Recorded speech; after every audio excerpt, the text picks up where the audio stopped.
Hey, what's up, everyone? Welcome back to House of Footy. It's your boy Ray, and with me, I got a full house. Welcome, Mac. Good evening. And Gio. What's good, guys? We are in the midst of the off season, and the transfer madness is in full force. We will eventually spend more time on that as transfers unfold. But in the interim, we will be doing another draft today. We will be drafting our most hated players. Before we get into it, don't forget to follow us on our social medias, both on Twitter and Instagram. Our handle is @house_of_footy.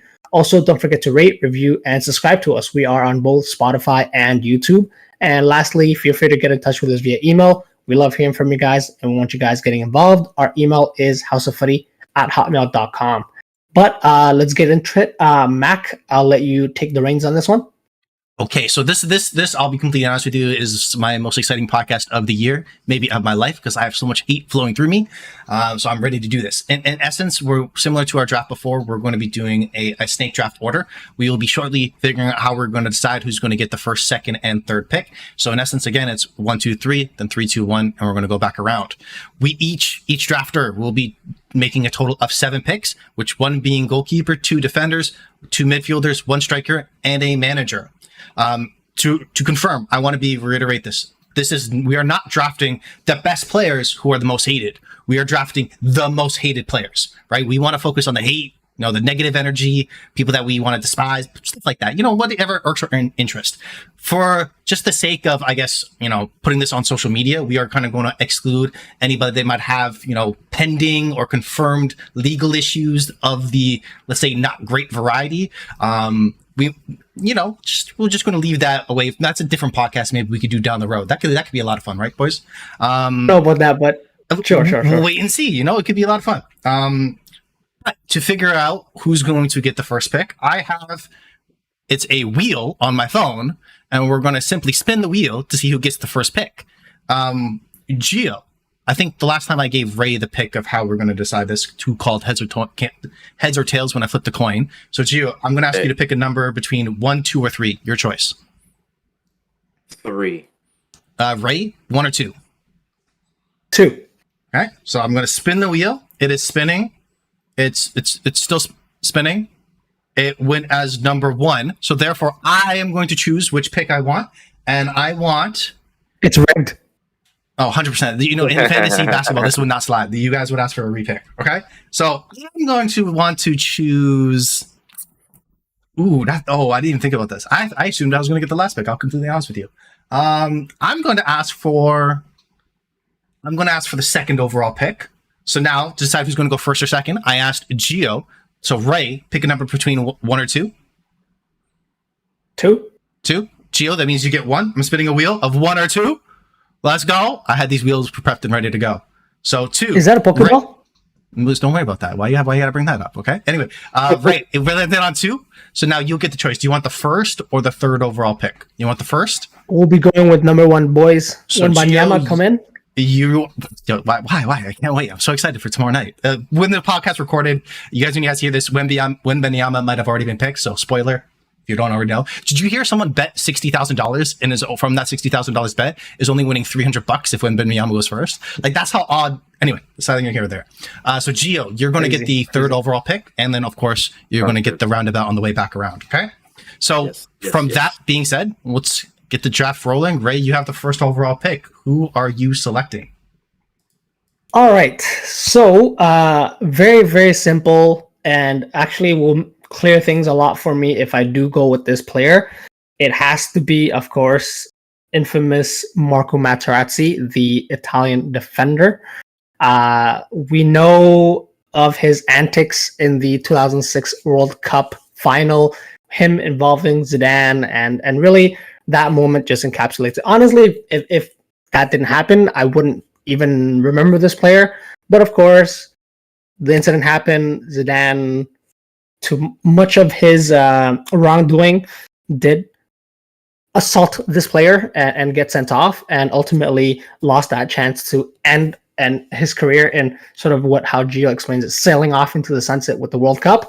Of course, that did not happen, and Italy went on to win the World Cup. So, with my first pick, I think pretty easy, Marco Materazzi for me. Oof. Okay, so I think that's I'll be honest with you. I think you fumbled the first pick. I'm going to call it that. The thing is, there's just that one moment that it is probably the GOAT of all moments. It is, one of the greatest horrible moments in world sports, what's happening in the middle of the game and the impact that it had.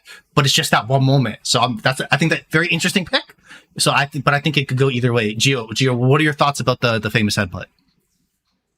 No, I think obviously they're all competitors, but I think sometimes you cross the line, and I think he did cross the line. And he's come out and said it in various podcasts these days because they're just so free about what they say.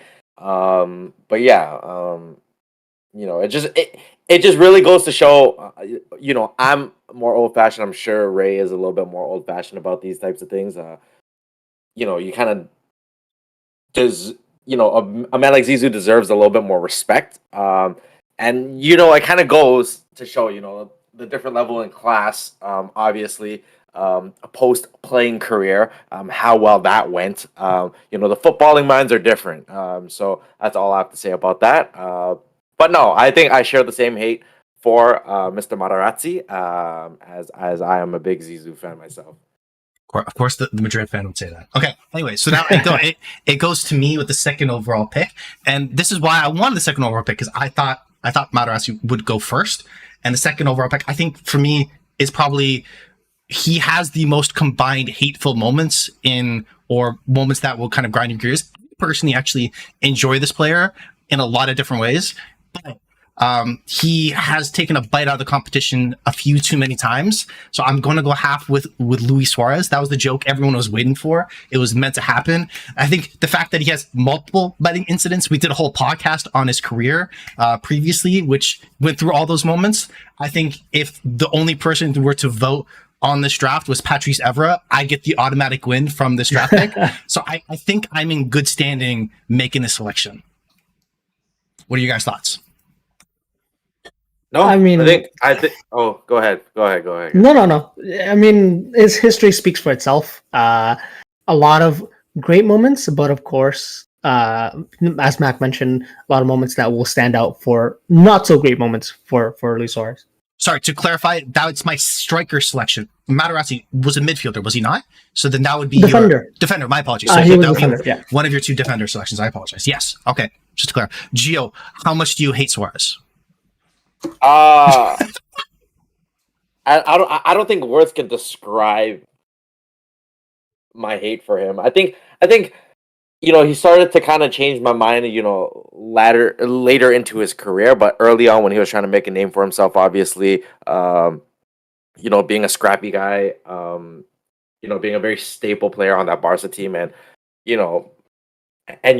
how we're fond of Madrid, and yeah, no, he's definitely a guy that I'm not fond of, and his antics on the pitch definitely don't help that, and I get it, like I personally describe it: if you ain't cheating, you ain't trying, and what he did against Ghana was wild, but also then again, Ghana also fumbled their chances, when they were given the opportunity. So yeah, no, I think when I was younger, definitely a lot of hate, a little less now, but definitely in my top 5 of most hated players in my personal books. Fair enough.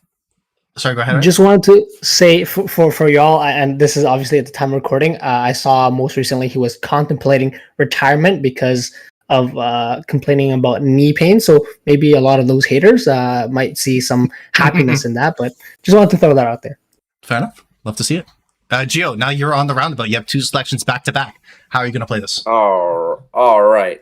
So I think first one, I think I've voiced it not too long ago. It's a couple of months ago. Definitely in the World Cup times is when he kind of peaked. But he's been a thorn in Manchester United side. He's been a thorn in French player sides, and that player is Emi Martinez. He honestly squeezed onto my list, but I just think overall, the talk, the banter on the pitch. Again, like I said, I'm a very old fashioned guy. You kind of earn your respect. He's had his moments, but you're a player at Villa. You are, you've rode a World Cup trophy on the back of the Messiah.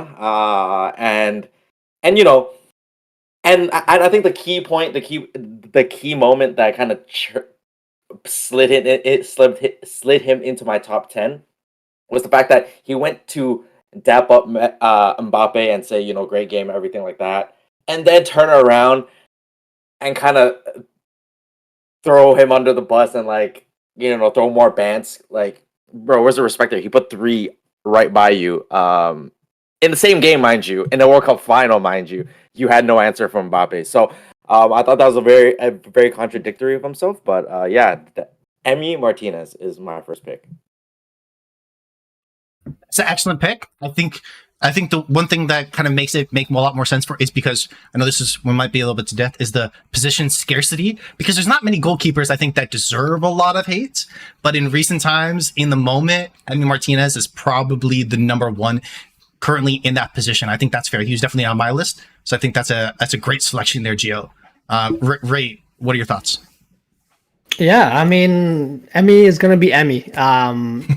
If it's one of those players that you love to have on your team, but you obviously hate to play against with all of his antics. But yeah, to be so good at obviously his craft when it matters, you got to give him props. But of course, every other day you just gotta, it's kind of that ego that brings him up so much. And so yeah, I can definitely see why a lot of people would hate him. I think he's all right, but yeah, definitely see why he's up there. Fair enough. Gio, now as I said, you're on the roundabout, so now you have the fourth selection. Who are you going to go for? All right, I think this might be a curveball to a lot of you, but knowing, to all the listeners who obviously know our fandoms, Ray being a Liverpool fan, Mac being a not Arsenal fan, I'm an England fan. Thank you. And then myself being a Manchester United fan. My pick, I'm gonna pick a striker, and his name is Carlos Tevez, another Argentinian. Obviously, we know the story there. If you're a Manchester fan of any sort, whether you're blue or red, you know the story there. He obviously switched sides. He was obviously touted to be, a fairly good striker, and he had his moments at Man United, and then went to City, and obviously, wasn't too respectful of United after the fact, even post playing career. You were solid, but you switch sides. If it was the money, great, but you didn't have to say all that after the fact. After your playing career. Not a fan of him anymore. So yeah, Carlos Tevez is my striker. Fair enough. Based on your allegiances, that's a pick we should have definitely expected. Thought he might go a little bit later, but I think that's a great selection given the amount of hate that he has, not from just Manchester, but even in London with West Ham, right? So you're well covered there in terms of covering the Premier League of how many teams of the big leagues are gonna hate him. What about you, Ray?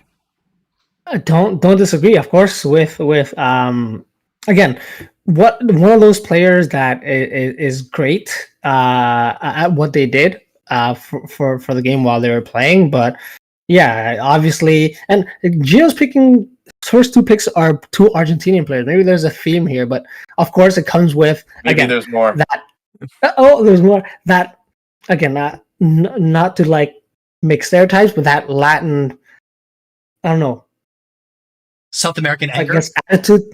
Exactly, attitude towards the game. It kind of makes you, if you're on board, you love it. If you're not, hey, you're gonna hate every minute of it. They're gonna make it as difficult as possible, and that's what it is. So yeah. And just that makes me very excited to watch Gio watch the Copa America this coming next year, right? I think that anger, that hatred would just flow through him. It's beautiful, beautiful thing. Yeah, sorry, go ahead, Gio. Team Brazil. Shocking. Some Brazilians might go later in this draft too, but we'll just have to wait and see. I'm going to take my next pick, so I'm going to go for a defender. I'm going to go across the water. I'm going to go to a different continent, back in Europe, and I want to just paint the picture for you. This is when I confirmed my hatred of this player, and I think it was kind of set in stone since then. The date is November 29th, 2010.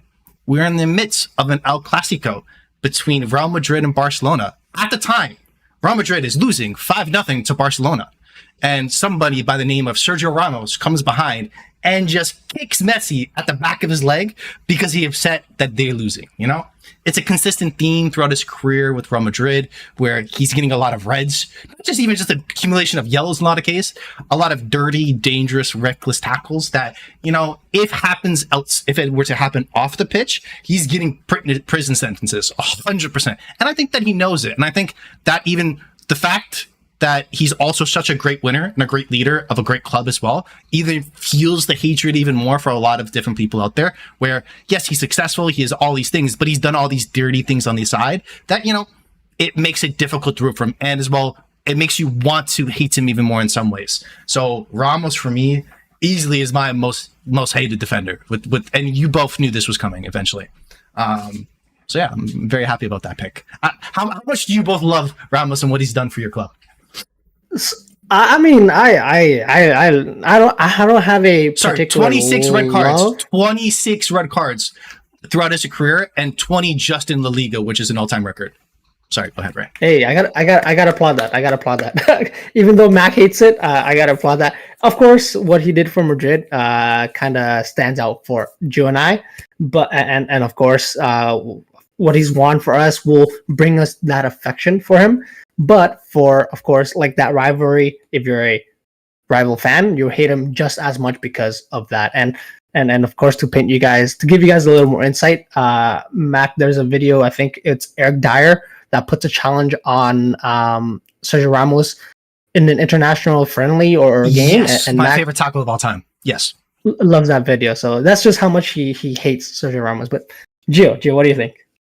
I think that was my first like on Twitter. I'm not going to lie. Sorry. Go ahead, Gio. Love the guy. Actually wish he came to Man United during the turbulent times where they just had very minimal leadership back there, but they went and bought a fridge instead. But you know, I love him. The passion for the club, the passion for his country. I think speaks volumes. But again, definitely some dirty plays, and do I condone these plays? I personally wouldn't do them myself. Maybe if it was a league final for my own, Sunday league, that may or may not happen. You may or may not see it happen. I've definitely pulled the Suarez before, and I'm proud of it. And you gotta learn from these greats somehow. You gotta pick their brain a little.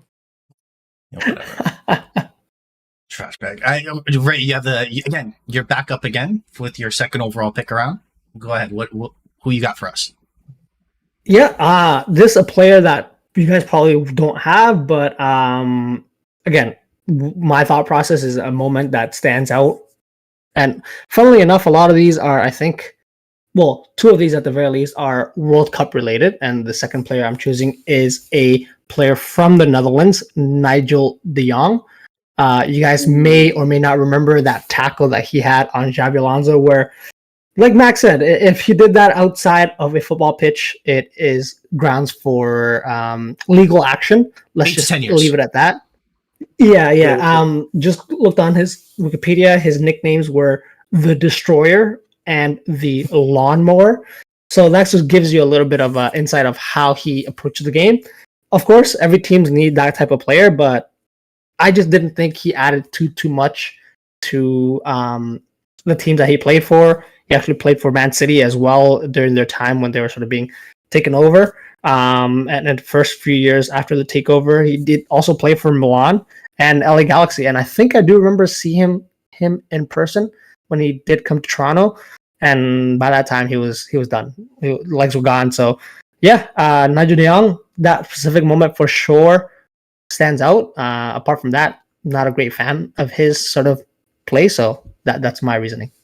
No, I could 100% see that moment stands out. And the worst part is that wasn't irregular for his career in a lot of ways. And it was probably, other than the Iniesta goal, the biggest takeaway from that final. So you can see why the moment, you can see the type of player, why you may not enjoy that, and why a lot of people, it gets people riled up watching him attempt to, play a different sport while people are trying to play football. So it's, it is what it is. So I think that's a great selection. He was on my draft board. So lovely to see him already taken. Gio, what are your thoughts on that pick? Yeah, no, definitely. When you're talking about dirty plays, I think that's one of the dirtiest plays that. I mean, you can argue. I don't think he was going for the ball. I don't think you can even argue that. At such a world stage, at that to have the audacity to go up with such force and expect nothing for it to happen is shocking. So only goes to show what's going through his minds. So yeah, no. Definitely wasn't on my radar, but great pick. Great to see that name. Right. What about your next pick? You're starting off also with the. Oh, sorry. My apologies. Actually, we're going to take a quick break here. We're going to come back. We've done our first 2 rounds of picks already. We're going to come back and continue on the 3rd round of our most hated soccer players of all time draft. So we'll be right back. Welcome back to House of Footy, guys. We are going to continue our podcast picking our most hated football players. With the next round, round 3, I will be going first. And so for me, a player that you guys might not have the same sort of hate for, though I know that there are a personal friend of ours does hate this player a lot. Actually, another Argentinian striker who goes by the name of Gonzalo Higuain. Not sure if you guys have the same thoughts, but definitely a player that stands out from his time, definitely in Italy. He did play in England. He did play in England, but also mainly his move to Real Madrid brought his stardom. Never really cut it there. Of course, went into the World Cup 2014 with that Argentinian side. Was one of the poorest performers for that team. I believe he had a couple chances in the World Cup final that he messed up, causing Messi not to win a World Cup in that time. But also, overall, I just feel like he never really lived up to its potential. And you're comparing at that time, do we play Benzema or do we play Higuain? And a lot of our thoughts were, you know what, one of them definitely doesn't cut it, and I think Real Madrid did, looking back at it, choose right. And of course, he did go on to get a great scoring record for Napoli in Italy, but really, why couldn't you do that elsewhere if you were gonna do that so well in Italy? But yeah, definitely his World Cup sort of performances definitely stand out for me, and that's why he's my first choice for this 3rd round. Lovely pick. I like that hatred's not tied necessarily to, I guess, maybe the player's individual antics, but more about the frustration of his performance. I think that's a great way to twist it. Lovely thought. I'm very surprised that was your striker pick. We've all picked our strikers, have we not? At this way, yeah. Yeah, so I'm surprised you didn't go. Actually, we'll save this for later. We'll talk about this later. Never mind. Gio, what are your thoughts about Higuain? I assume you have similar frustrations to Ray about his performance, let's say, for your club Madrid. Yeah, yes and no. Was never really a huge fan, so I'm not necessarily preying on his downfall, but I just don't think he was kind of the best option at that time to bring to Madrid at all anyways. But you've seen the decline, you've seen the move to Miami. It just hasn't worked out by any means. I think the player drop off, I'm not going to question the passion, but maybe the passion isn't there anymore and he's just doing it for a paycheck at this point to sustain a lifestyle. But yeah, maybe he needs to look into maybe hanging up the boots and sail off into the sunset with that one. Completely fair. No, I think that's a fair assessment. I think Ray, that was the third, your first round, your first pick in the 3rd round. Now it goes on to me, and for me, I'm gonna go, because I really want to double up on defenders here, but I feel like I have enough flexibility there, and I need to get a midfielder off the board. Because again, I'm tossed between a player I hate a lot or who I think is very divisive. So I'm going to pander to the fans, and I'm going to go with Divisive, a player I actually really like. And I think he gets a lot of hate because he had played in a 3-man midfield where he was the worst option of the 3, but still, in my opinion, an all-world player. And half the world hates him for certain reasons where, he does a little play acting. Does he really offer much up front? No, but he short pass, one of the best in the world. So I'm going to go with Sergio Busquets. And for my first midfielder selection, again, I love him. I think he's a very underrated player, but I think he's very, very divisive because of the fact that, again, he's in a position where he's playing with Iniesta and Xavi, so he's definitely the third wheel. He is the Chris Bosh to the LeBron James, Dwayne Wade situation there. You're not going to get the credit that you deserve, so people are going to underrate him and trash on him. But a winner across all the board, a good captain for Barcelona at certain points throughout this career. So again, I like him, but a lot of people hate him, so I'm gonna go with the pander and take Busquets. I like that. I like that. Because you hate Busquets as well, do you not? Yes.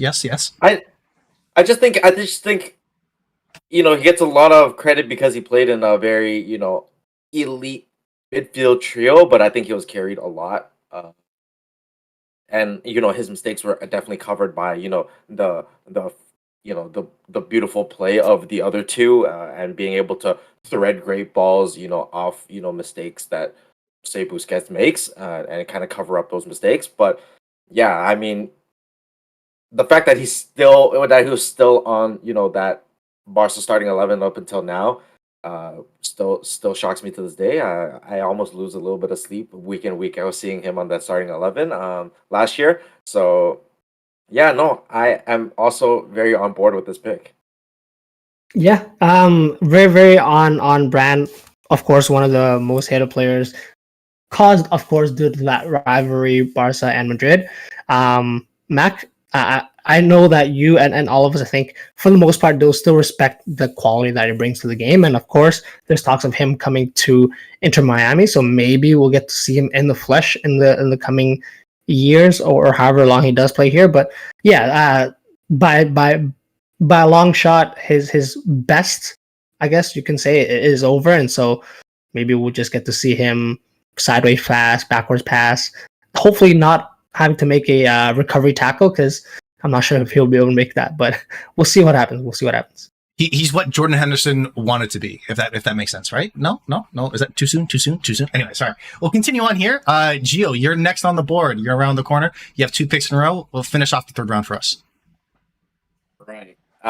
So you guys may wonder, 2 Argentinians, is this a theme? Yes. Is there more? Yes. Yes. The answer is yes. There's more. Nothing against whoever's Argentinian listening. It's nothing against you guys. It just happens to be the players on your team. Now, I'm adding a defender, so I don't know if you guys can kind of clue in or guess. But he goes by the name of Nicolas Otamendi, who is a top-tier shithousery player. Obviously played for City, a rival side, and just his antics on the pitch. When you talk about dirty players, I think you kind of do have to loop him into that group. Just the remarks he makes, obviously getting to players' faces after bad challenges. This one's definitely a more personal one for me. But yeah, no, Nicolas Otamendi is in terms of shithousery, I think he's in that house with the best of them, and just causes the utmost trouble for no reason at all. I would absolutely agree. He seems, just the look of his face, the cut of his jib, he seems the type of man that's in for a rash challenge and enjoys the rash challenge. So I could see where it's the, it's the love of kind of the dirty tackle. And you can see that he definitely enjoys that. And then, of course, as soon as he makes that dirty tackle, he's upset that, hey, ref, I didn't do anything. What you talking about? What you mean? But he fully knows what he's trying to do in that situation. He's definitely that type of player, and definitely on brand. South Americans, I'm definitely going to dox Gio's address so you can kind of take care of him afterwards. But it's either here nor there. Ray, what are your thoughts about Otamendi? Hey man, I guess similar. You can say that a lot of similar things about him that were said about, I guess, Sergio Ramos. Like, Gio said, his definitely willingness to take a foul and enjoy it. Something that he's very known for. Surprised that he's been still playing sort of regularly. I think he's still at Benfica, if I'm not mistaken, and it's lovely to see that he does come into our attention when there are Champions League games and when his team does go far in those competitions. And of course, he does continue to play for the national team. So it's always a great reminder that you have such great attacking players for Argentina. Of course, we know the number of players that they have there, but that also needs to be balanced out with the shithousery at the back that they definitely are equipped with. But yeah, for sure. Absolutely, love to see it. Though, Gio, you are again on the corner. Start us off with the fourth round. If I think I have this correctly. Yes, go ahead. All right, let me add to the defender list. And I think we have another common theme here. It is a Barca player, and he goes. Oh, also former Man U player, and he goes by the name of Gerard Piqué. So obviously, you know, the rivalry between them and Madrid. I think for the vast majority of his career playing with Carlos Puyol, who is obviously a fantastic leader, he's definitely one of the Barca players that I truly love and enjoy, and you know, hope nothing but the best for him and his family. Just a very great leader, and you've seen it. You've seen the the camaraderie he brings on the pitch. Obviously, when Ronaldinho left, he brought him into the picture. That's definitely one of those moments where, as a footballing fan, you definitely see, and that definitely warms your heart. But I think post Puyol, I think that's when Gerard Piqué kind of started losing his marbles a little more, started showing his more true colors. In any El Clasico, he's always the one at the ref, in his ear, bitching and moaning. When a play doesn't go his way, it's definitely ref, where's the card, or ref, where's this, where's that. But when things are going his way, he's definitely the loudest on the pitch.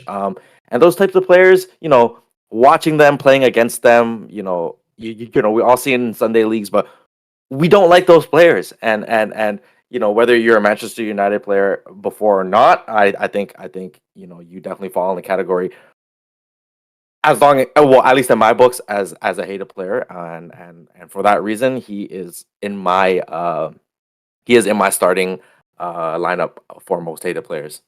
I'm shocked that you didn't go for a different defender. I don't know, Ray, if you have the same thoughts there when Gio said he was going to go for a defender. Maybe he'll come off the board later. We'll shall wait and see. But for one, I do agree with you. For one, he fumbled Shakira. Like, really, what's going on there? Well, if we're going to take it off the pitch, that's just what you deserve a lot of hate for that, right? In addition, I think, speaking to the Puyol relationship with him and Piqué, one of my favorite clips, and it kind of there's always like clips of kind of compilations of different moments, where great moments in football that that kind of warm your heart or still believe in the love of sport. And one of them that always comes up is Piqué's like holding, I think, a lighter that's got thrown on the pitch, and he's like crying to the refs, like, "Oh, stop the play, waste time." And Puyol comes up from behind him, grabs the lighter, throws it down, and yells at him to play defense, right? Where he's like, just get with on the game, show respect, stop trying to like do all this like shithousery. So yeah, Piqué, definitely a worthy pick for sure. What are your thoughts, Ray? Yeah, you guys covered it all. Basically, I guess something that you guys made for those Piqué haters is the way he sort of had to retire. Of course, with the Barcelona problems, their budget problems, him getting up there in age, and also being one of the highest earners, he didn't really get a proper send off. So maybe a lot of those haters are happy about that. I think it's never nice to see, and of course you want a lot, but I can definitely still, as a Madrid fan, see a lot of the ugly side that he brought into those definitely El Clasicos and matches where we had to come up against them. So yeah, I definitely see the pick, and I like that. Fair enough. To continue on here, we're going to continue with the fourth round. My pick here now. Now I'm caught in a position. Do I want to go coach, or do I want to go midfielder? Because So the thing is, it's like, whose votes do I want to more pander to? Because I could pick a coach who's on the opposite side of my previous pick with Busquets, and maybe half of them will love one pick and the other half will, you'll see this later on. Anyway, I think I'm going to go the midfielder route though. And I think, do I go more classic or to go more recent? Interesting. I'm going to stick with the recency bias here, and I'm going to pick Bruno Fernandes. He's a player who is probably, if you were to ask me right now, who do I hate watching the most in terms of kind of day to day. I watch a lot of Manchester United games. I don't know why. Maybe I like to enjoy the hatred I get from watching him play. Maybe that's it. Because I think if there was, as we talked about different players whining, complaining to referees, if someone's wearing the crown right now of who does that the most, who does that the most often, and who does it undeservedly in a lot of cases, it's him. I think he does garner a lot of hate because of that, and I think it's rightly placed. As well as, for me, if I'm a Manchester United fan, he's definitely emblematic of a lot of the problems at the club, being on a high wage bill, thinking kind of the system has to go through him, and he kind of limits a lot of his teammates, in my opinion. And this is kind of a conversation that's happened previously, more recently in basketball, where people have argued for stat padding, where Jokic is stat padded. If there's one in soccer that can do that, it's Bruno, with all the penalties, all the penalties that he takes. It's completely kind of inflates his numbers, where there is a lot more, I think, ego there. Again, don't know him as a person. This is just me watching as a fan. So it's more of a recency bias here of my hatred, but I'm going to go with the worst Bruno. Hey man, Bruno Fernandes, he's doing it all. Hey, I'm not sure if you saw the highlights for the Portugal game that they had maybe a couple of days ago. He was balling out, but of course, there's an ugly side to it. And what Gio said about PK, first player at the referee if anything happens. Oh, Bruno has a magnet and is obviously on the ref's ear at any given time if something doesn't go for his team. So I can definitely see that. And I'm interested to see how Man U does approach having sort of that ego moving forward. If they're gonna pander to that, or if they're all in on Ten Hag, and if he decides to move him on or switch him to a different sort of role, that's something to see. But yeah, I see the pick for Mac. What do you think, Gio? No, I agree. I would be a hypocrite if I didn't agree, because he does bitch and moan a lot. Sometimes, obviously, when a game is tight and you kind of want him to, play the ball quick and just get the game going, and he stops to play so much and lets the team set up. Like, brother, the call has been made. It's not going to be reversed. It's not VAR worthy. So get on with the fucking play, and then so we can try and score the ball, because you guys struggle to do that a lot of times during the season. So, for sure, I can see why non-United supporters would feel so strongly about that, and I can definitely see it. And if I wasn't a United supporter, I would definitely hate his ass too. Fair enough. That continues on. Ray, finish us off with the end of the fourth round here. All right, so I'm gonna go with a goalkeeper. I don't really have a real hate for any goalkeeper per se, but you guys have to follow me on this one. This is a former Barcelona goalkeeper. His name, Jose Manuel Pinto, the backup goalkeeper for Barcelona, of course, when they had their sort of golden era. Man, the way he got through, let me just pull it up. The way he got and swindled 3 La Liga titles, 2 Copa del Reys, 2 Champions Leagues, and so on and so forth, being a backup for this team. Of course, we all know he what a lot of fans claim he was definitely good at is playing out his feet, but honestly didn't cut it at Barca, and just really rode the wave that they were on to win all those titles, and definitely not a player that really sits well with me. Kind of the player that did nothing in the group project but still gets all the credit type of idea. So nothing really to hate him for, but just the way that he got all of these titles doesn't sit right with me. I'm not sure what you guys think. What do you guys think? So you would argue he's the Danny Ceballos of the of that Barca team? No, I think that's Very right. Very rightly okay. put. Very Fair rightly enough, put. fair enough. And I think there was quite a few times where he did try to play out from the back, where he would make a mistake and then get all flustered, and somehow things would still go his way because you're just surrounded by greatness. So you're just fortunate. He lives a blessed life. Gio, do you recollect this? He was the dude with the dreads, was he not? Like he had dreads at one point too. Yeah, and also and typically like a long ponytail as well. Yeah. I remember this. Gio, what is your recollection of the God Pinto? Honestly, there's a reason why he's not really remembered. He's not much of a factor to all of this and their success. So, obviously, very hard to find hate in keepers as they're not very into the game as much as keepers are today. But yeah, not very integral in my eyes. So my hate for him is not as strong, but it's hard to find hate for a guy like that. But yeah, no, fair to add a keeper like that, and let's keep the Barca trend going.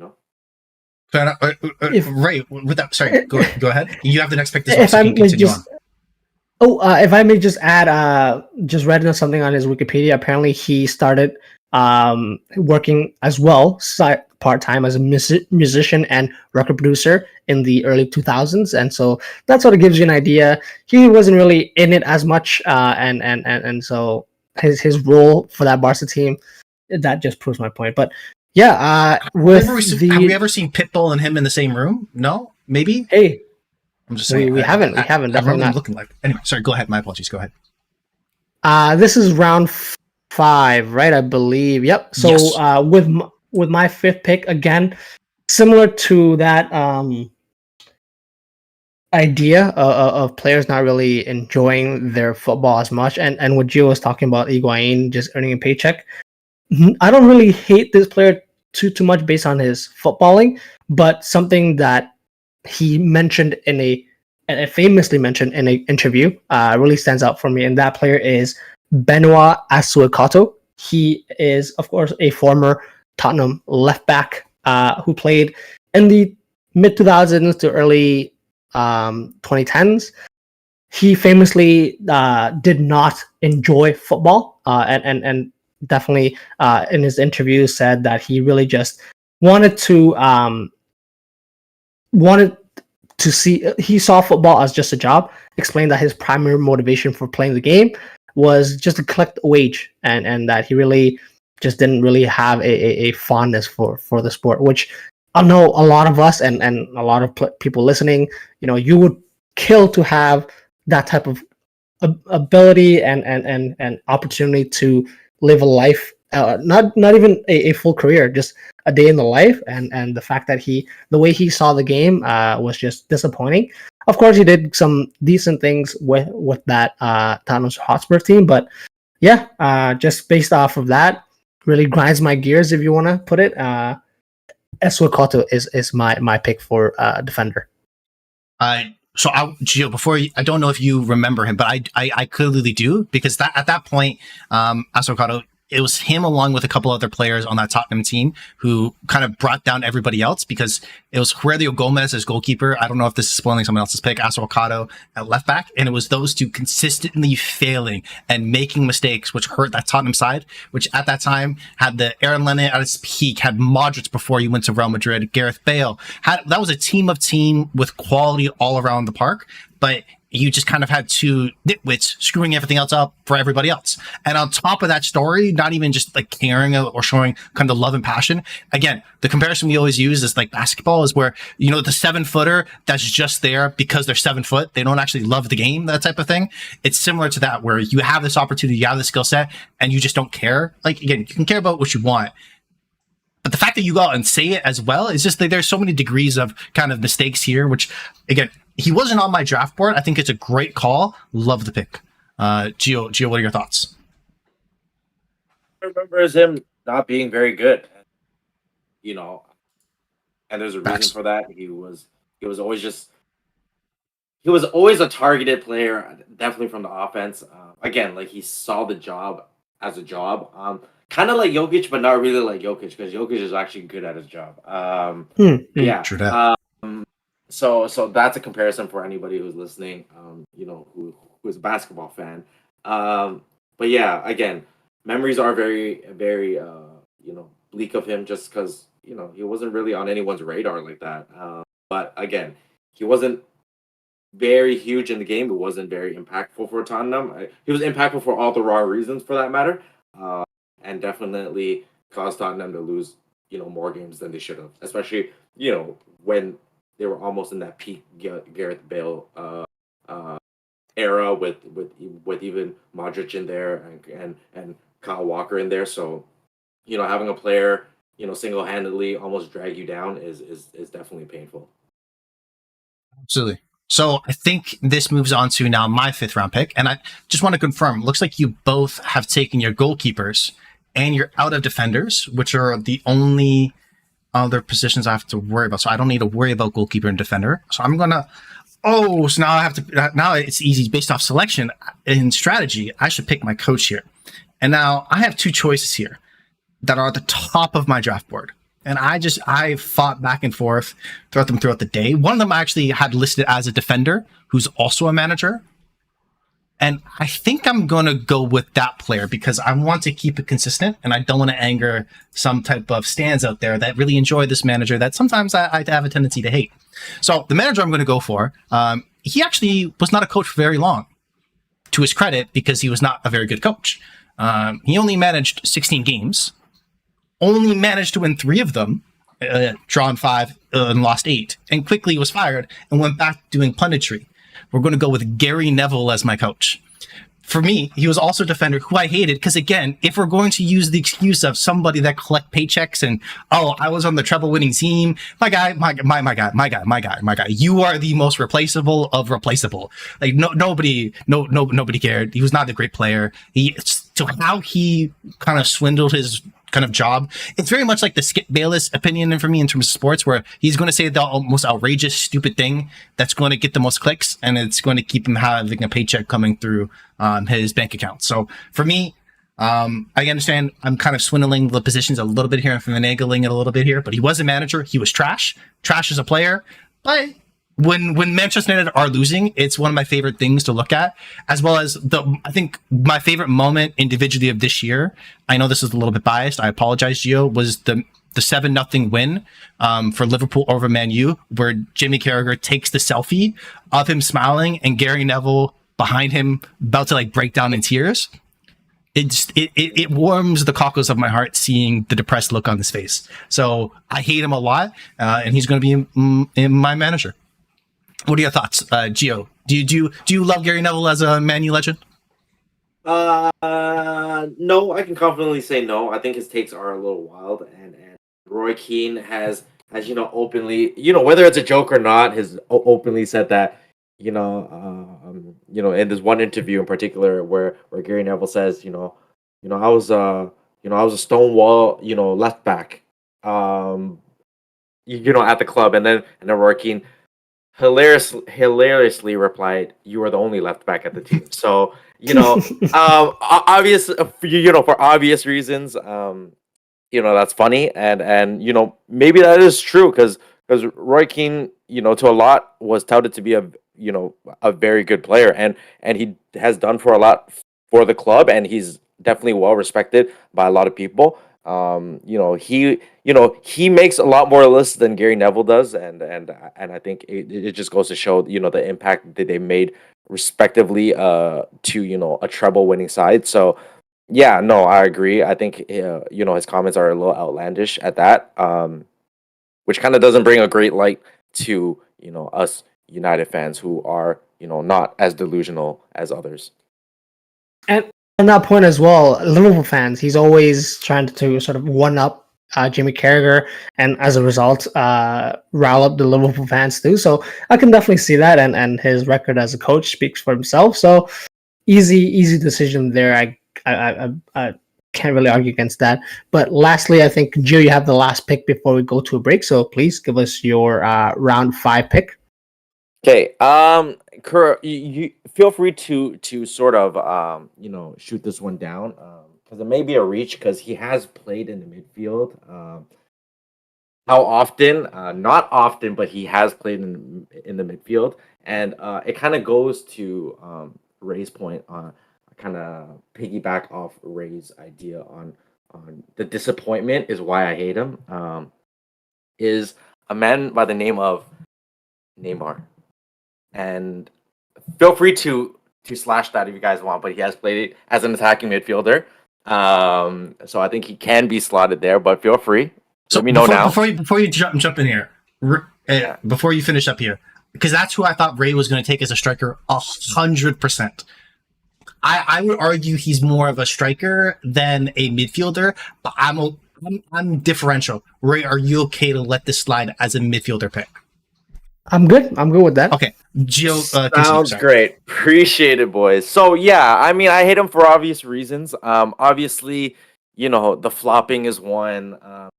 Just so much talent in one player. And just the, some people will say I'm harsh to kind of criticize like this, but the lack of consistency or just that mindset to take care of your body, to treat your body, it's kind of how like LeBron takes care of his body, to prolong your career. And a lot of people, a lot of athletes these days, don't want to play for as long as certain athletes have played. They want to make their money and they want to get out of the game and enjoy life.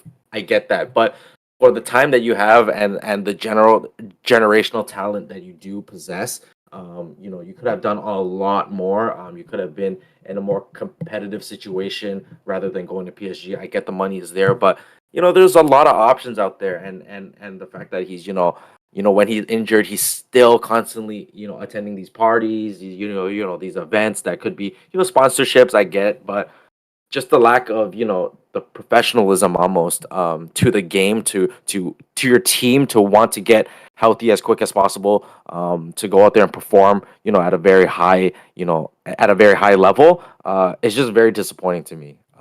So yeah, and to my pick, it is Neymar. Ray, I know you hate him more than I do, so do you want to go first? So that's the thing. Gio really spot on with all he said about his ability. Definitely in sort of our era, since we've sort of started watching football, it's obviously Ronaldo and Messi, but he could have easily been number 3 and taken over and even sort of gotten up there, but we all know he hasn't. And of course the antics go with it. There's famous clips of him rolling around the field, and non-football fans will always go to that sort of image of how they portray him. Of course, he has tremendous skill, one of the most skilled players I've ever seen. But again, the way sort of his career panned out, definitely not what he could have done at his full potential. I think if you strap him down to a chair, give him truth serum, ask him if he could replace a career, would he go to PSG? He would say no. He would have stayed at Barca, and you can see the kind of the thought process there of what he was trying to do is like, oh, let's go create a new league, let's go do something big, let's change football. Didn't work out, mistakes were made. But I'll defend him slightly. He was going to go down as maybe the greatest, if not the second greatest Brazilian soccer player of all time. I think Ronaldo was too short. Ronaldinho wasn't at that peak, maybe between him and Pele. He's going to lead them in goal scoring. And for me, he probably is in the, something's escaping me, but I'm going to list it as a top 3 favorite meme of the 100% Jesus after winning the Champions League. So I think that also makes me like him a little bit more, I think, than some people. But again, I can see both 100% where you come from, Gio. Again, like I said, I thought this was going to be a Ray pick for sure, but I'm glad to see at least someone is taking him off the board. Yeah. I mean, definitely expected to see his name, so great that Gio mentioned that. And on that note, we're going to take one last break here, boys, and then we'll be back with the rest of our picks and then round it off at the end there. So stay with us, guys. Welcome back to House of Footy, guys. We are just going to round up our podcast for today. Now moving on to round 6. Gio, I believe you're up first for this one. You give us your pick for round 6. Now, I strayed off my theme. I started off, hot with maybe three Argentinian players, then switched up to a Spanish player, then went to a Brazilian player. But now we're bringing it back, boys. Oh no. Argentinian all over again. And I like to fill out my, midfield with this Argentinian player who, again, was a former Manchester United player. Who took the piss at, Old Trafford, I believe. And that is Angel Di Maria. Infamous game where he scores and then picks up the somebody scores and he picks up the beer bottle and pretends to drink it, and then instant karma. They go to PSG and they win. Marcus Rashford smashes in that penalty and they win, and joy, oh joy. I think obviously it's just something in the Argentinian water. It must be because they just love to mug teams off and mug players off. I think there is passion for the game, as we've seen him, cry after scoring big goals and clutch goals. He obviously has a lot of passion for the game, but I think respect goes both ways, and he definitely lost my respect.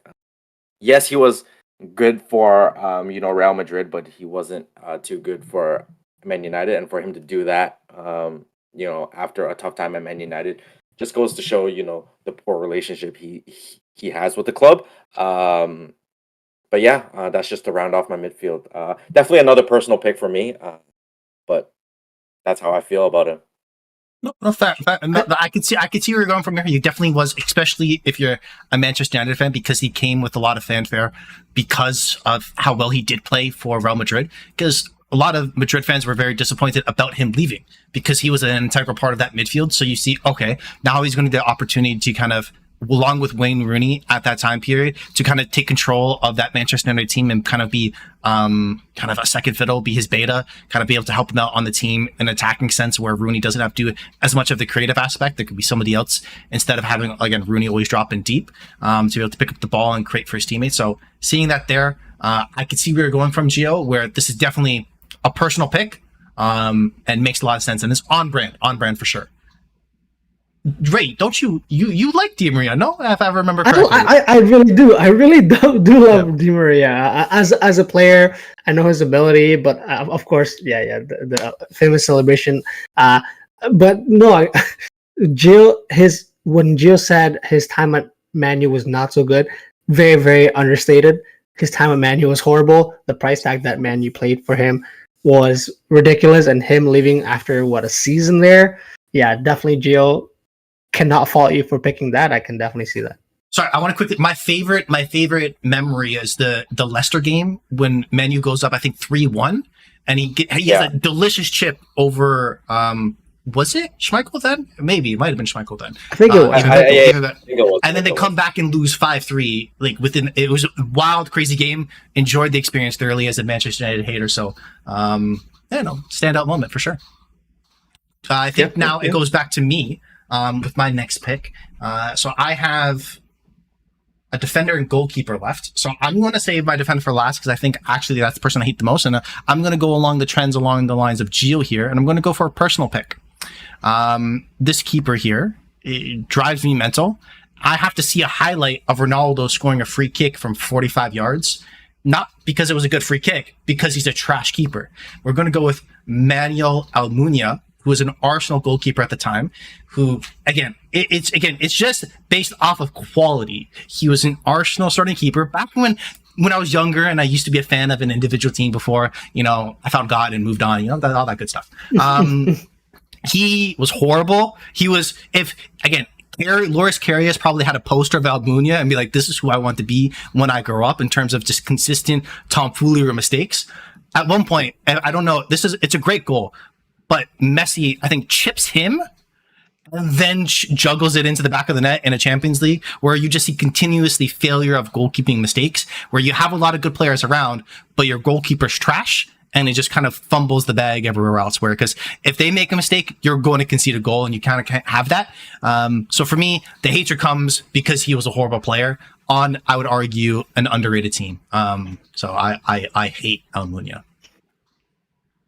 Definitely the start of what I think Mackie would definitely agree, were the dark ages. Having him to rely on him, and if you're looking at Chesney as your number one option, definitely a decent choice. But the levels between them, Almunia does definitely the beginning of those dark ages. So I can definitely see that, Mac.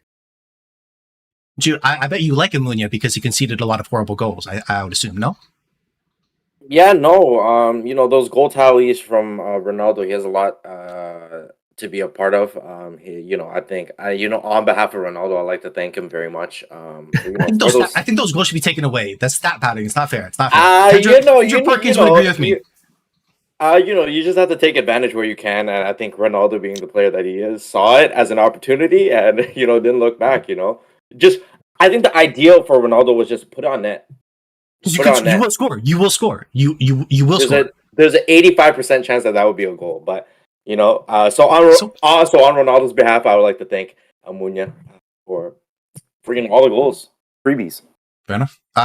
Ray, you want to continue on us and wrap up round 6? You have back to finish up your draft as well? Of course. And so I do have midfielder and coach left. Of course, I'm going to leave my midfielder choice to the end because I have a particular bone to pick with that one. Coach really makes sense here based on recency bias, I guess. Don't really hate him as a man, but what he's done with his last two clubs, Frank Lampard, you deserve to be in jail for the atrocious record you've had with Everton. 44 games played, 12 won, 8 draw, 24 lost. That's a win percentage of 27.3. And then as a Chelsea caretaker, 11 games played, 1 won, 2 draws, and 8 losses, 9.1% win percentage. Of course, Chelsea, there are a lot of factors to play for why they did so poorly in the end, but the reports about him, his ego not really wanting to manage outside of the Premier League. He did start as the Derby County coach and then went out to manage Chelsea, got let go, and then famously doesn't really want to go elsewhere to sort of, get his stock back up and show that he can do it. Instead, he wants to still stay in the Premier League. Any team he touches, really, you're not really going to do so well. And we all know the reason why he came back to Chelsea was really just to take away from what was happening with Chelsea and sort of him being a feel-good factor on the club. So, nothing really against him, but honestly, that record speaks for itself. So very much like Mac, poor record there. And Frank Lampard, my coach.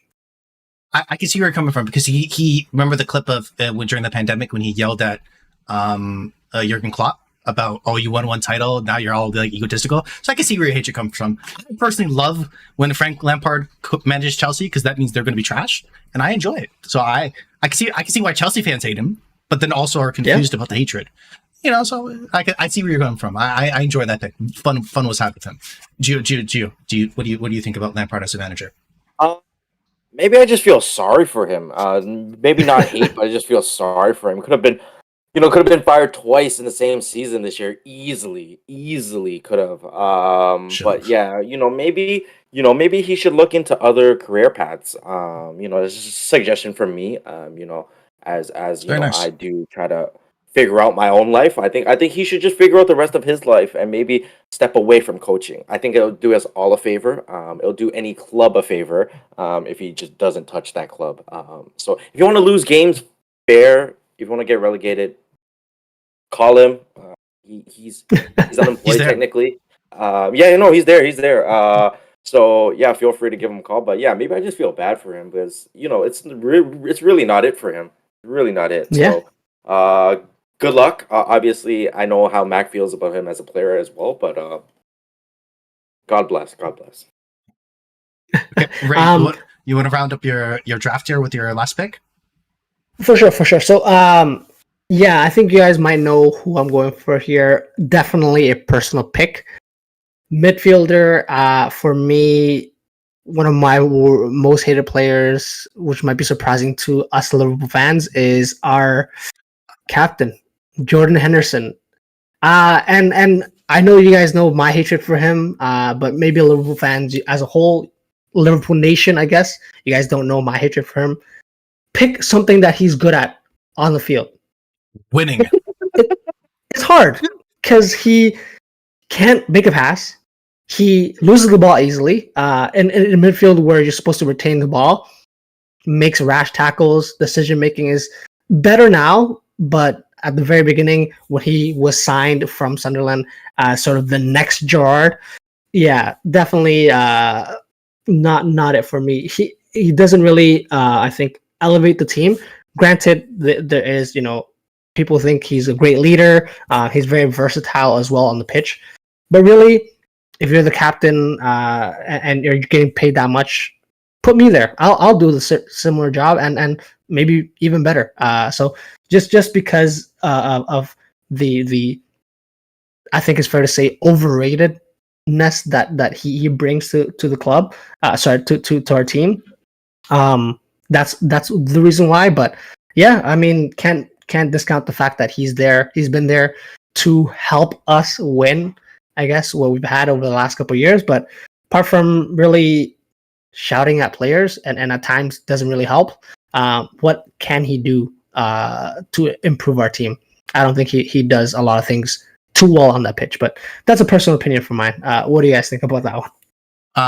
To jump in there, so just a quick anecdote. So I had a new coworker come into my office where I worked, and we were just chatting, and then he brought up soccer, and I'm like, "Oh, who do you support?" Liverpool. I'm like, "Oh, interesting. How do you feel about Henderson?" And you immediately see like a depressed look on his face, where I think it's just like Liverpool Twitter, their fans are unified, whereas people from the outside be like, "Oh, he's not horrible," but people on the inside, there's like their unrivaled hate. I think it comes into a couple factors where he's the captain right after Steven Gerrard, who did so much for the club, was their best player, and then the fall off from him to him is drastic, as well as he's the one that's lifting the Premier League trophy. He's the one that's lifting the Champions League trophy, when arguably out of the starting 11 in terms of quality of player from those teams, 10th best player. But again, yeah. Hey, still a winner. So I can see the hatred. I see the clear path to hatred. And if I was on the inside, I would understand. But I'm on the outside, so I enjoy watching the hatred from the outside. So that's where I come from. Gio, what are your thoughts about Henderson's Liverpool legacy? Probably going to get a statue. Continue. I would agree. I don't think he does anything, outstanding or better than, the other 10 guys on that pitch. I guess the leadership is there, but even then, because of his lack of ability, he can't be on the pitch to lead the guys. So, it's kind of a double-edged sword. You kind of take what you can get from him. But I think what I said before is that, the only way I think he can extend his career is to drop back and almost be a center back for a lower level team and to play, he plays well when there's nobody behind him. So, when he's just passing forward. So, if that's the case, then I think that's the only way he can extend his career. I don't think many clubs are, kind of lining up, for his signature when his contract expires. So, again, another player, there's only one word I can really say is God bless. Good luck in your future endeavors, man.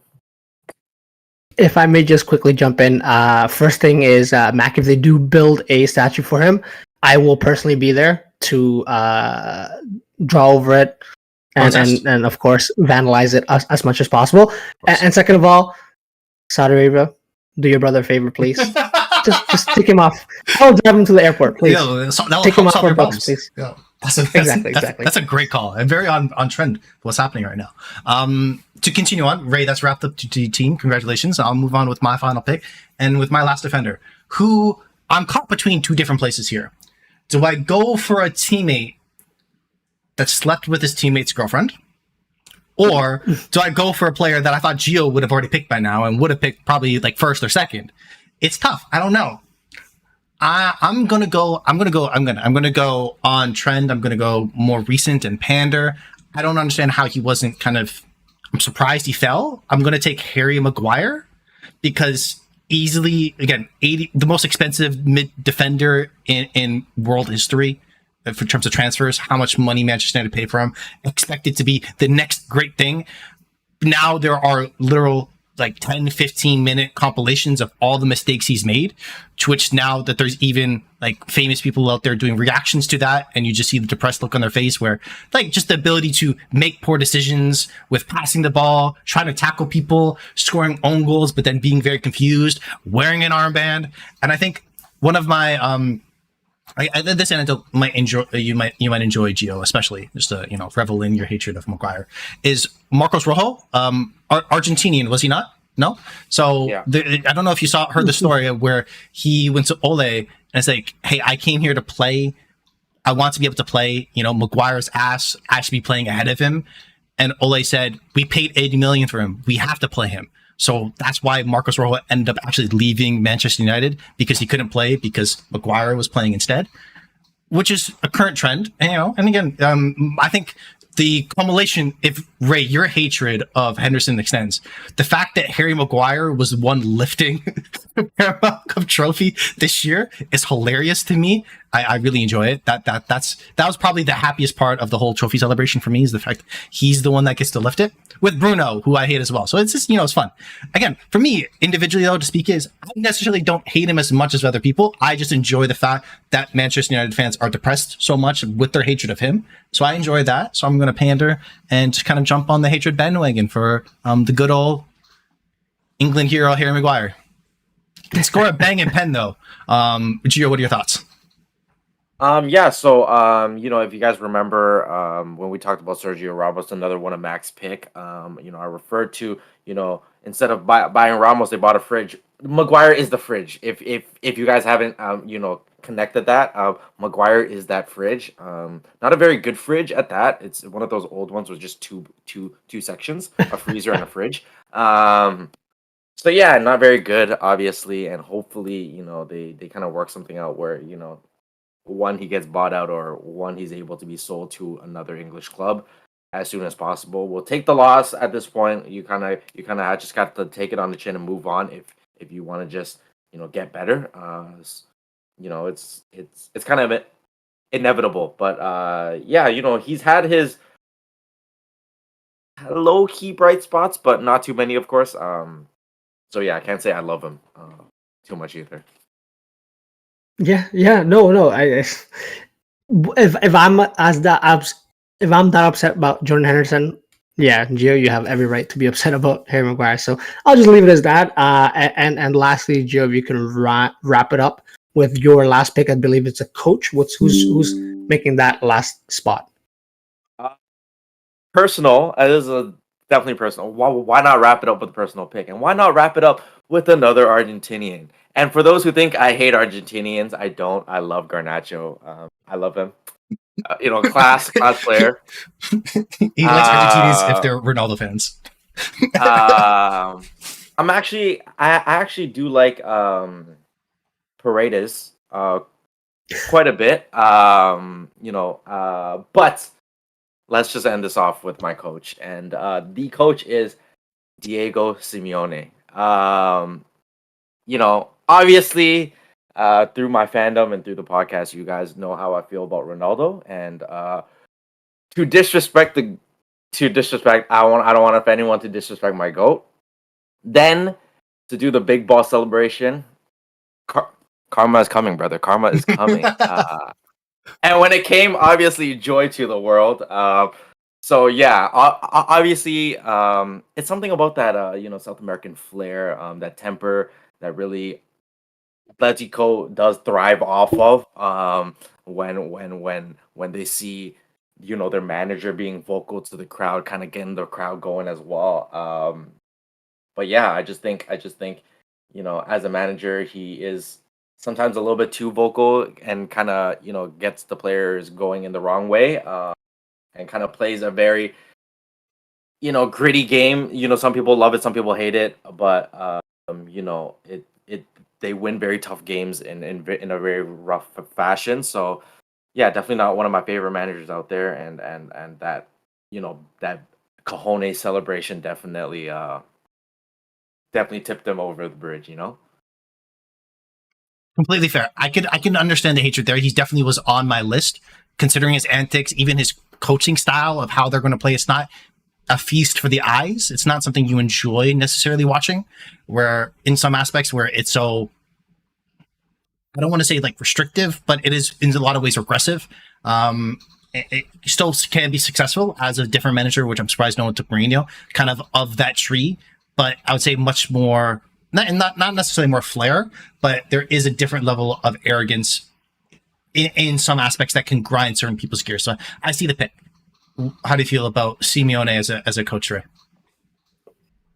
I honestly love him, but I can definitely see why a lot of people hate him. Of course, there is always the criticism about the likes of, I think it was Thomas Lemar, who came to Atletico, didn't really settle, and everyone was sort of questioning why him, also questioning why the likes of Joao Felix, attacking flair players of that sort, would choose to come to Atletico and play under Simeone, which, yeah, that tells you it all. It's really his style and his team. I think as well, if I'm correct, if I recall correctly, he's one of the most highest paid coaches as well, and so it doesn't really make sense for him. Well, I guess unless you're Atletico and you're all in on him, it doesn't really make sense if you would sort of bring those players in if you have that type of coach and not really stick with I guess other types of players. Definitely Griezmann has been great under him, and other players definitely have flourished, but yeah, I don't see him really definitely moving forward in that bracket of like top coaches in the world anymore. So yeah, I can see that pick. Fair enough. So that wraps up our draft. So I'm going to quickly just run through each of our individual teams. So I chose as my goalkeeper Almunia. Two defenders are Sergio Ramos, Harry Maguire. Midfielders Busquets and Bruno Fernandes. Striker Luis Suarez. And my coach being Gary Neville. Gio had selected Emi Martinez as his goalkeeper. His defenders Otamendi, Piqué. Midfielders being Neymar and Angel Di Maria. Striker Carlos Tevez. And his final pick was Simeone as a coach. Finally, Ray's team. Who had picked Pinto, the Barcelona backup goalkeeper from way back then. Two defenders, Mr. Headbutt himself, Materazzi, and Benoit Asuakado. Midfielder duo of Nigel de Jong and Jordan Henderson. And striker being Gonzalo Higuain, and his coach being the Chelsea man himself, Frank Lampard. I guess before we do just wrap up here, I had a couple players who I'm surprised weren't picked. Does any individual name come to you quickly that, okay, I'm shocked, surprised? Anything come to either of you? Ray, do you want to go first? For me, I thought about this player, and I'm surprised Gio didn't really pick him, I guess, as a personal pick. Maybe he does enjoy him more than it seems, but the man, the myth, the legend, Fred, would have, I think, made that list if I was Gio. But maybe Gio does enjoy him more than that. So we can confirm Gio's a Fred fan. I think that's fair to say. Gio, what about you? Any surprising players that you thought weren't selected? Just to quickly answer that, it's probably because he wasn't Argentinian. I'm kidding. To say anyone in particular, Granit Xhaka, maybe. If he's talking about antics, legend. I like legend this season. I'm kidding. But yeah, no. Granit Xhaka for a lot of time.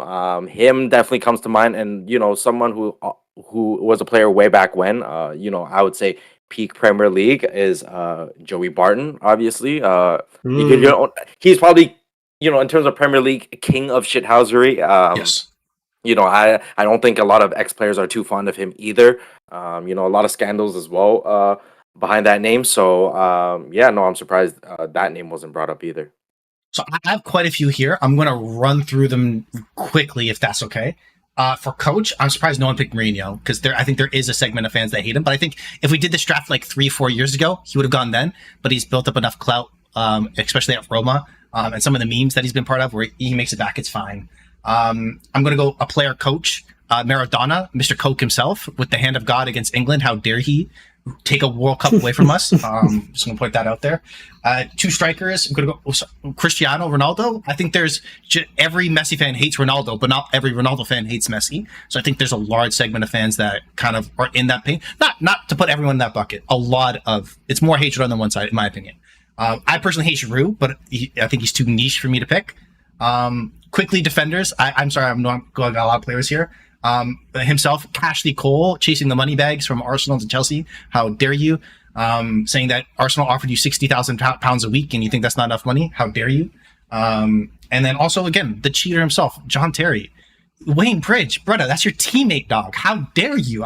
I think he should have been taken. He was my toss up because, like, I know that might be close to the legal stuff that we said that we weren't going to do, but technically it wasn't anything illegal, so I thought that was kind of a safe play. But again, that was a tough choice there. So for me, those are. I know I said a lot of names because there's a lot of players I hate, but it is what it is. So lastly, Roy Keane for destroying Erling Haaland's father's career. That's probably more recent. Yeah. Probably top 5 dirtiest tackle of all time, right? With intent. So yeah, those are some people I hate. Yeah, the football in those times was definitely something else. Definitely not something that we're used to now. But yeah, I hope you guys enjoyed that. This concludes our podcast for today. If you like what you heard, please like and subscribe to us on our social medias. That's at @houseup_footy. If you have any comments, suggestions, or general banter, get in touch with us via email, houseupfooty@hotmail.com. Next time you hear from us will be next Friday when we bring you another evergreen podcast. And on that note, thank you, Mac. Oh, I was going to pull up the Kevin Durant quote. Is the hate is what fuels me? Is that what he said tweeted out today? No. Again, so yes. But thank you. Lovely podcast. Thank you, Gio. Let's spread love, not hate, boys. See you guys soon.